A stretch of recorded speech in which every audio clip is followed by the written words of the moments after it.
नमस्कार. मी डॉक्टर संदीप नेरकर, सहयोगी प्राध्यापक, राज्यशास्त्र विभाग, प्रताप महाविद्यालय अंमळनेर. आज आपण राजकीय संस्कृतीचं वर्गीकरण या घटकाविषयी चर्चा करणार आहोत. याच्या आधीच्या व्हिडिओमध्ये राजकीय संस्कृती म्हणजे काय, राजकीय संस्कृतीची व्याख्या, तिचं स्वरूप याविषयी आपण चर्चा केली. आज राजकीय संस्कृतीच्या वर्गीकरणाविषयी चर्चा करणार. राजकीय संस्कृतीच्या वर्गीकरणाच्या संदर्भातून प्राध्यापक आल्मंड आणि प्राध्यापक सिडने भरभा यांनी जो सिविक कल्चर नावाचा ग्रंथ लिहिला होता, या सिविक कल्चर ग्रंथामध्ये राजकीय संस्कृतीचं वर्गीकरण विशद केलेलं आहे. हे वर्गीकरण करत असताना राजकीय व्यवस्था आणि राजकीय प्रक्रिया यांच्याविषयी लोकांचं असलेलं ज्ञान, लोकांची असलेली जाणीव, लोकांची असलेली जागृती आणि आत्मभान यांच्याविषयीचा आढावा घेतलेला आहे. आणि दुसऱ्या बाजूला लोकांचं राजकीय व्यवस्था आणि राजकीय प्रक्रिया यामध्ये असलेला सहभाग, मग तो ॲक्टिव्ह आहे, पॅसिव्ह आहे की अगदी राजकीयदृष्ट्या लोक उदासीन आहेत, यांचाही त्या ठिकाणी आढावा घेतलेला दिसतो. त्याचबरोबर प्रोफेसर आल्मंड आणि प्रोफेसर भरभा यांनी राजकीय संस्कृतीचं वर्गीकरण करत असताना राजकीय व्यवस्था, आदान प्रक्रिया, प्रदान प्रक्रिया आणि स्वतः व्यक्ती या 4 घटकांविषयी लोकांच्या असलेल्या अभिमुखता, ज्ञानात्मक, भावनात्मक आणि मूल्यमापनात्मक असलेल्या अभिमुखता या कशा प्रकारच्या आहेत, सकारात्मक आहेत की नकारात्मक आहेत, यांचा निकष लावून राजकीय संस्कृतीचं वर्गीकरण केलेलं दिसतं. आणि म्हणून राजकीय संस्कृतीचं वर्गीकरण पाहत असताना या सगळ्या निकषांचा आपल्याला विचार करायला लागतो. आल्मंड आणि भरभा यांनी सिविक कल्चर ग्रंथामधलं क्लासिफिकेशन ऑफ पॉलिटिकल कल्चर याचा विचार करत असताना 3 मुख्य प्रकार सांगितलेले आहेत. 1 संकुचित राजकीय संस्कृती, पॅराकोइल पॉलिटिकल कल्चर. 2 आज्ञांकित राजकीय संस्कृती, सब्जेक्टिव्ह पॉलिटिकल कल्चर. आणि 3 सहभागी राजकीय संस्कृती, पार्टिसिपंट पॉलिटिकल कल्चर. या 3 मुख्य प्रकारांच्या विषयी त्यांनी चर्चा केलेली दिसते. त्याच्यातला पहिला मुख्य प्रकार तो म्हणजे संकुचित राजकीय संस्कृती. संकुचित राजकीय संस्कृती म्हणजे ज्या प्रकारची संस्कृती ही प्रामुख्याने परंपरागत असलेल्या समाजामध्ये अस्तित्वात असते.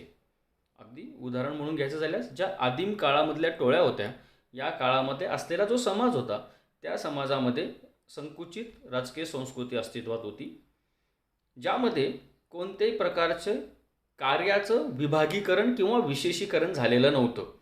राजकीय कार्य, सामाजिक कार्य, धार्मिक कार्य यांच्याविषयी विशेषीकरण नव्हतं. आणि म्हणून सर्व कामं किंवा कार्य ही एकाच व्यक्तीकडून आणि प्रामुख्याने त्या टोळ्याचा प्रमुख किंवा मुखिया याच्याकडून अशा प्रकारची सर्व कामं त्या ठिकाणी प्रामुख्याने केली जात होती. आणि तोच त्या ठिकाणी या सर्व भूमिका पार पाडत होता. आणि म्हणून त्या परंपरागत असलेल्या समाजामध्ये ही राजकीय संकुचित स्वरूपाची संस्कृती अस्तित्वात होती.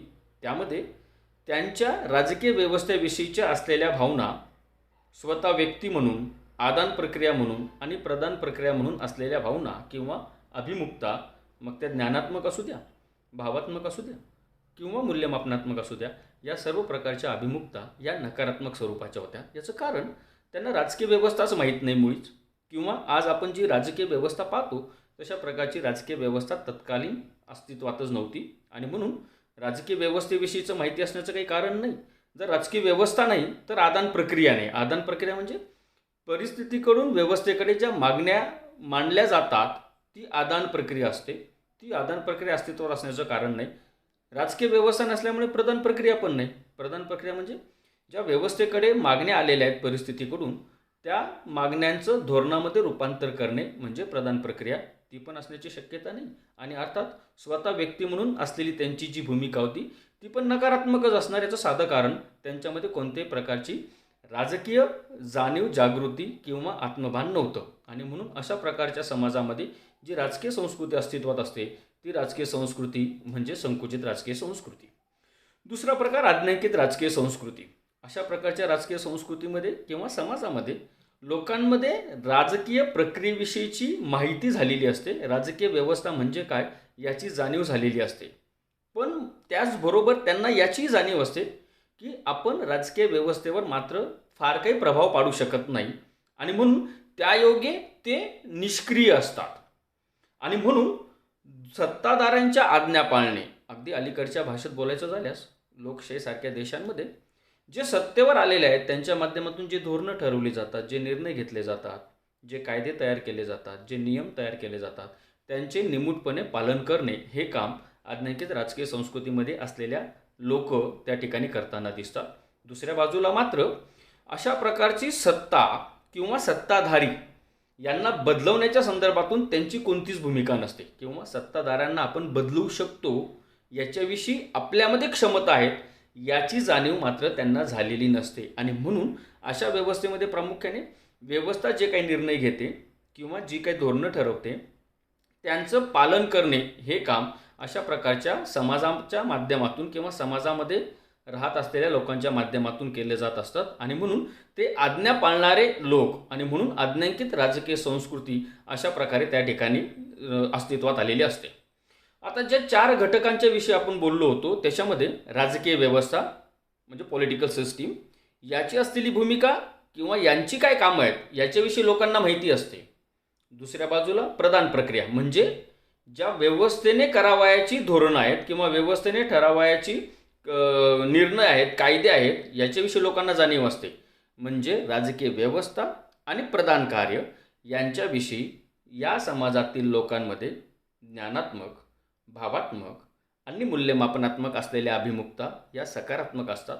मात्र आदान प्रक्रिया म्हणजे परिस्थितीकडून व्यवस्थेकडे मागण्या जाऊ देणे म्हणजे आपल्याकडून व्यवस्थेकडे मागण्या करणे याच्याविषयीच्या त्यांच्या सर्व प्रकारच्या अभिमुखता नकारात्मक असतात आणि स्वतः व्यक्ती म्हणून देखील त्यांच्या अभिमुखता नकारात्मक असतात.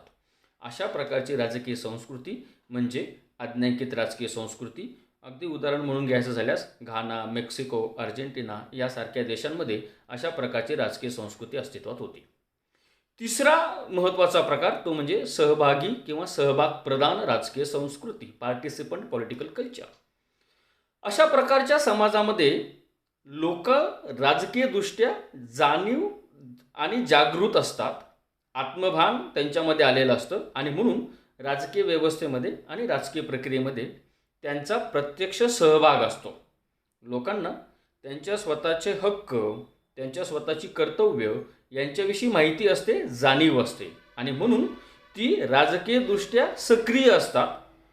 कोणतंही व्यवस्थेने धोरण ठरवलं किंवा निर्णय घेतला किंवा कायदा तयार केला तर त्याचं टीकात्मक परीक्षण करण्या इतपत क्षमता या समाजातील लोकांमध्ये असते आणि म्हणून ते व्यवस्थेचं परीक्षण करतात, व्यवस्थेचं मूल्यमापन करतात आणि म्हणून अशा प्रकारचा समाज हा राजकीय दृष्टिकोनातून जरा जास्तीचा जागृत असतो. आणि मग पुन्हा त्या 4 घटकांच्या संदर्भातून बोलायचं झाल्यास राजकीय व्यवस्था म्हणून, आदान प्रक्रिया म्हणून, प्रदान प्रक्रिया म्हणून आणि स्वतः व्यक्ती म्हणून या 4ही घटकांच्या संदर्भात या समाजातील लोकांमध्ये ज्ञानात्मक, भावात्मक आणि मूल्यमापनात्मक असलेल्या अभिमुखता या सकारात्मक असतात. कारण ते व्यवस्थेचं योग्य प्रकारे मूल्यमापन त्या ठिकाणी प्रामुख्याने करू शकतात आणि मग राजकीय व्यवस्थेचं कार्य आणि त्याची कार्यपद्धती याचं देखील परीक्षण अशा प्रकारच्या समाजामध्ये लोकांच्या माध्यमातून होताना दिसतं. उदाहरण घ्यायचं झाल्यास इंग्लंड, फ्रान्स, अमेरिका. पुढे जाऊन प्रोफेसर आमन आणि वर्वा असं म्हणतात की आपण जरी वर्गीकरणाच्या पातळीवर 3 मुख्य प्रकार सांगितलेले असले तरी प्रत्यक्ष समाजामध्ये अशा प्रकारचे प्रकार अस्तित्वात असतीलच असं नाही. बहुधा या सगळ्या प्रकारांचे मिश्र प्रकार त्या ठिकाणी अस्तित्वात असतील आणि मग ते असं म्हणतात की समाजामध्ये कोणत्याही देशातील कोणत्याही समाजामध्ये असा स्वतंत्र एक प्रकार आढळणार नाही, मिश्र प्रकार आढळतील आणि मग ते मिश्र संस्कृती म्हणतात, ज्याच्यामध्ये संकुचित, आज्ञांकित अशा दोन्ही प्रकारच्या संस्कृती असलेला समाज दिसून येईल किंवा आज्ञांकित आणि सहभागी असलेली संस्कृती आढळेल, संकुचित आणि सहभागी अशा प्रकारची संस्कृती देखील आढळेल. आणि चौथा प्रकार जो अत्यंत महत्त्वाचा तो म्हणजे नागरी संस्कृती. थोडक्यात संकुचित आणि आज्ञांकित या दोन्ही प्रकारच्या राजकीय संस्कृतीचं सरमिसळ काही समाजांमध्ये आपल्याला आढळतं. दुसऱ्या असा एक समाज आढळतो ज्याच्यामध्ये आज्ञांकित राजकीय संस्कृती आहे आणि सहभाग प्रधान किंवा सहभागी राजकीय संस्कृती आहे. त्याचंही सरमिसळ त्या समाजामध्ये आपल्याला दिसते आणि अगदी संकुचित आणि सहभागी अशा प्रकारच्या राजकीय संस्कृतीचा प्रकार किंवा त्यांची सरमिसळ देखील अस्तित्वात असते. चौथा जो मुख्य प्रकार याच्यामध्ये सांगितलेला आहे तो म्हणजे नागरी संस्कृती.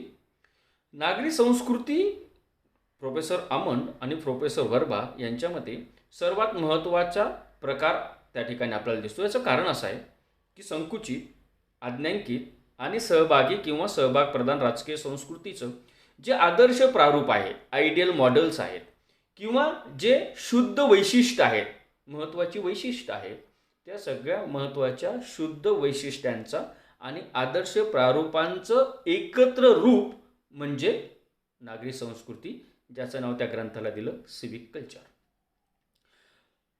कोणत्याही समाजामध्ये सिविक कल्चर अस्तित्वात असणं हे जास्त चांगलं, जास्त सकारात्मक असतं. याचं कारण या सिविक कल्चरमध्ये प्रामुख्याने या तिन्ही मुख्य प्रकारांचे आदर्श प्रारूपांचा समावेश आहे आणि शुद्ध वैशिष्ट्यांचा समावेश आहे.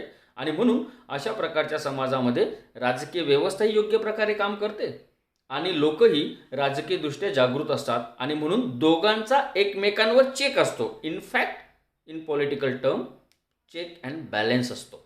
आणि म्हणून याचा शुद्ध प्रकार किंवा आयडियल प्रकार राजकीय संस्कृतीचा तो नागरी संस्कृती म्हणून असतो, ज्याच्यामध्ये संकुचित राजकीय संस्कृती असल्यामुळे लोकांमध्ये असा एक गट किंवा समाज किंवा भाग असतो की जे राजकीयदृष्ट्या फार काही जागृत नसतात किंवा राजकीयदृष्ट्या अनभिज्ञ असतात. आणि म्हणून अनभिज्ञ असल्या कारणामुळे त्यांच्यावर व्यवस्थेला काम करणं, निर्णय घेणं, धोरणं ठरवणं, कायदा तयार करणे हे सोयीचं होतं.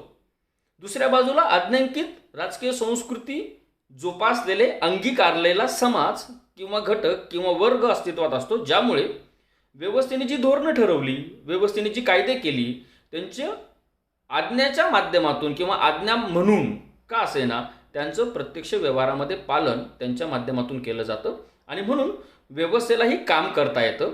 मात्र तिसऱ्या बाजूला सहभाग प्रधान राजकीय संस्कृती, अंगीकारलेला समाज, वर्ग, घटक किंवा लोक असल्या कारणामुळे ते व्यवस्थेने ठरवलेले धोरणं, व्यवस्थेने केलेले कायदे, व्यवस्थेने ठरवलेल्या योजना किंवा नियम यांचं व्यवस्थितरित्या परीक्षण करणारे असतात, टीकात्मक मूल्यमापन करणारे असतात. म्हणून व्यवस्थेला कोणत्याही प्रकारे निर्णय घेताना विचार करावा लागतो किंवा निर्णय नागरिक किंवा जनतेच्या हितसंबंधातूनच घ्यावा लागतो. असे निर्णय घेता येत नाही की ज्या निर्णयामुळे समाजाचं हित जोपासलं जाणार नाही किंवा नागरिकांच्या हिताविरोधी निर्णय घेता येत नाही. आणि म्हणून जे सहभाग प्रधान किंवा सहभागी राजकीय संस्कृती अंगीकारलेला वर्ग किंवा समाज असतो त्याच्या माध्यमातून या व्यवस्थेवर चेक ठेवला जातो आणि म्हणून या दोन्ही प्रकारातून अशा प्रकारची नागरी संस्कृती यशस्वीपणे काम करताना दिसते. आणि म्हणून प्रोफेसर अमन आणि प्रोफेसर वर्बा असं म्हणतात की समाजामध्ये नागरी संस्कृती असली तर तो समाज त्या ठिकाणी योग्य प्रकारे राजकीयदृष्ट्या आपली भूमिका पार पाडतो किंवा राजकीयदृष्ट्या योग्य प्रकारे काम करतो. आणि म्हणून या 4 मिश्र संस्कृतीच्या प्रकारांच्या माध्यमातून आपल्याला नागरी संस्कृती हा एक आयडियल प्रकार आहे, अशा प्रकारची भूमिका अमन आणि वर्बा यांनी या ठिकाणी मांडलेली दिसते. आज आपण राजकीय संस्कृतीच्या वर्गीकरणामध्ये इथं थांबू आणि याच्यानंतरच्या व्हिडिओमध्ये राजकीय संस्कृतीचे महत्त्वाचे घटक जे आहेत त्यांच्याविषयी आपण चर्चा करणार आहोत. तुर्तास थांबू. धन्यवाद.